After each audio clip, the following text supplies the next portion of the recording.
VNR gold and diamonds సరుకు తక్కువ బంగారం ఎక్కువ. ఇప్పుడు మన వైజాగ్ లో జూలై 24న గ్రాండ్ ఓపెనింగ్. ఆ సంపాదన నేను 11వ సంవత్సరంలో స్టార్ట్ చేసిన. ఎట్ ది సేమ్ టైం ఇక్కడ మా బావగారు హైదరాబాద్లో ఉంటారు. ఆయన దగ్గరకు వచ్చినప్పుడు సినిమా ముహూర్తాలు. ఫస్ట్ సినిమా ముహూర్తం ప్రాణ స్నేహితులు అపోలో హాస్పిటల్ అండర్ కన్స్ట్రక్షన్. ఏది కృష్ణంరాజు గారు, మురళీమోహన్ గారు స్నేహ అని కన్న మిన్న లోకాన లేదురా అనే సాంగ్. అది ఫస్ట్ సినిమా ఇన్ హైదరాబాద్ ముహూర్తం. అప్పటికి చెన్నైలోనే ఉంది ఇంకా సినిమా ఇండస్ట్రీ. అప్పుడు నేను ఇక్కడ పూజలు చేయడం సెలవుల్లో వచ్చి. సో అట్లా రన్ చేస్తూ హైదరాబాద్కి వచ్చి హైదరాబాద్లో 10th చదువుకొని లాలాపేట్ గడి స్కూల్లో, next inter Tagore junior college చదువుకొని, degree SP college Sardar Patel college చదువుకొని, డిగ్రీలో నేను సికింద్రాబాద్కు నేను ఏబీపీ ప్రెసిడెంట్గా పనిచేసాను.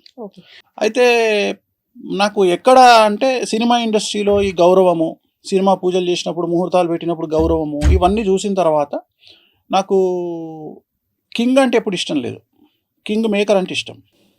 సో మొదటి నుండి నా గోల్ కింగ్ మేకర్. రెండవది ఏంటంటే మా నాన్నను చూసిన సందర్భంలో మా నాన్నగారు గుడి నుండి బయటికి వస్తున్నప్పుడు జనాలు నమస్కారం పెట్టడం అంటే ఒక పెద్ద పూజారికి ఇచ్చే విలువ. సో అది నన్ను ఎటువైపు తీసుకెళ్ళింది అంటే జనాలతోని నమస్కారం పెట్టించుకోవాలి, జనాలతోని గౌరవం సంపాదించుకోవాలి అనేటువంటిది చిన్నప్పుడే నా మైండ్లో పడిపోయింది. నలుగురు మిమ్మల్ని గుర్తించాలి అనేది నా మైండ్లో పడిపోయిన తర్వాత నేను ఏం చేసిన అంటే ఇంకా ఇంచుమించు 2004 వరకు నేను సినిమా ఇండస్ట్రీలో ముహూర్తాల్లోనే ఉన్నా. 2004లో రాజశేఖర రెడ్డి గారు సీఎం అయినాక ఆయన బావమరిది చంద్రప్రతాప్ రెడ్డి గారు అని ఉండేవారు, చనిపోయినారు ఆయన. సో ఆయన నాకు చాలా క్లోజ్ అయినప్పుడు అక్కడ నుండి నేను జ్యోతిషంలోకి ఎంటర్ అయ్యి అప్పుడు నేను అన్ని ప్రామాణికం జ్యోతిషం తీసుకొని, అప్పటికే జ్యోతిషం వచ్చు నాకు, కానీ ఇంకా నా ప్రొఫెషన్ను మార్చుకొని నేను జ్యోతిషంలో ఫిక్స్ అవ్వాలి అని నేను ఎంటర్ అయినా. అంటే ఇక నేను అప్పుడు ఎన్నుకున్నా 2004లో నేను ఫిక్స్ అయిన ఏంటంటే జ్యోతిషం అనేది ఇంకా నేను ఫైనల్ నేను ఇదే నేర్చుకుంటా. అంటే జ్యోతిషం అనే సబ్జెక్ట్ ని డెప్త్ గా వెళ్ళి దాంట్లో నేను ఆలోచన చేసింది ఏంటంటే జ్యోతిషం అందరు చెప్తారు. సో ఆ టైంలో కొంతమంది మీద మనం ఇన్స్పిరేషన్ అవుతాం. ఉదాహరణ, నేను పరిటాల గారి ఇంట్లో పూజ చేసేవాడిని. నేను చిన్నప్పుడే పూజ చేసేవాడిని. ఆయనను చూసినప్పుడు 100 మంది గన్మెన్లు, 100 మంది సెక్యూరిటీ, సునీతమ్మ వాళ్ళందరికీ వండి పెట్టడం అంటే చాలా ఫ్యామిలీస్ చాలా దగ్గర నుండి, ఎందుకంటే చాలా దగ్గర నుండి చూసినటువంటి నాది సబ్జెక్ట్. ఎందుకంటే సినిమా ఇండస్ట్రీలో ఇప్పుడున్నంత జనాలు అప్పుడు లేరు, ఇంత క్రౌడ్ లేదు. ఉదాహరణ, నేను పద్మలయ స్టూడియోలో నాయిల్లే నా స్వర్గం అని సినిమా షూటింగ్ అవుతుంటే దివ్యభారతి నేను కలిసి నా 2 వీలర్ మీద తిరిగేది రోడ్డు మీద. అంటే ఆమె టీ తాగడానికి బయటకు వచ్చేది. అంటే అసలు ఇంత లేదు క్రౌడ్. సో అట్లా మెల్లిగా మనకి ఏమర్థమైందంటే ఈ సబ్జెక్టును మనం ఎట్లా బయటికి తీసుకురావాలి అంటే సెలబ్రిటీస్ మనతో తిరుగుతున్నారు. సో ఒక సమాజంలో ఒక సెలబ్రిటీకి వచ్చే కష్టాలు ఏంటివి అంటే నాది నార్మల్ కాదు. నేను అనేది ఏంటంటే చాలామంది డబ్బు లేకపోవడం కష్టాలు అనుకుంటారు, కానీ డబ్బు ఉండడం కష్టం. దాన్ని అంచనా వేయాలి అంటే దాంట్లోకి వెళ్ళి మనం పరకాయ ప్రవేశం చేసి చూడాలి. అందరు ఏం చూస్తున్నారు అంటే సమాజాన్ని గొప్పతనంగా చూస్తున్నారు. నేను గొప్పతనంగా చూడట్లా, ఆ వ్యక్తికి ఉండే కష్టాన్ని చూస్తున్నా. వేణుస్వామి ఒకటే పాయింట్, జరగబోయే నష్టాన్నే చెప్తాడు.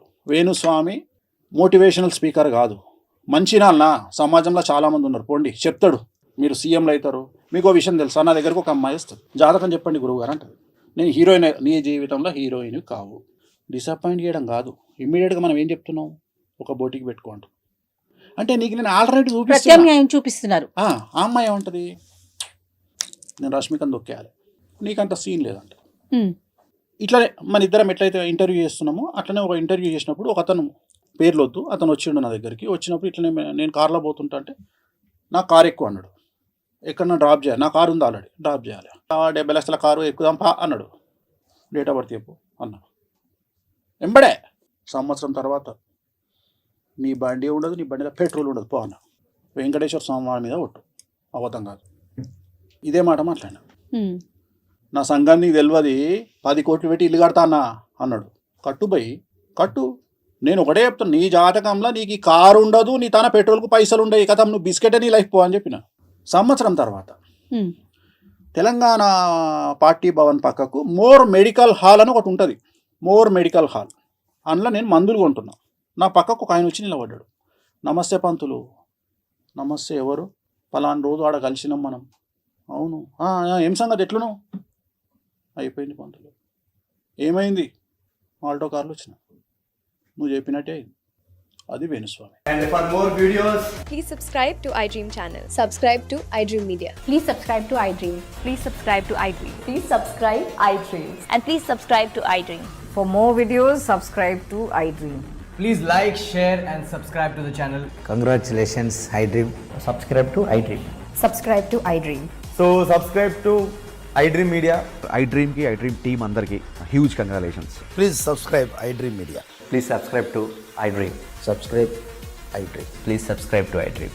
iDream అంటే నా కళల ఛానల్ను సబ్స్క్రైబ్ చేసుకున్న నోరు తిరుగుతలేదు, మీరైతే గంట గుర్తు కొట్టండి. For more such videos, please subscribe to iDream. Subscribe to iDream. Please subscribe to iDream. Please subscribe iDream Media. Please do subscribe to iDream. Please subscribe to iDream Media. For best entertainment and information, please subscribe iDream. And don't forget to subscribe to iDream.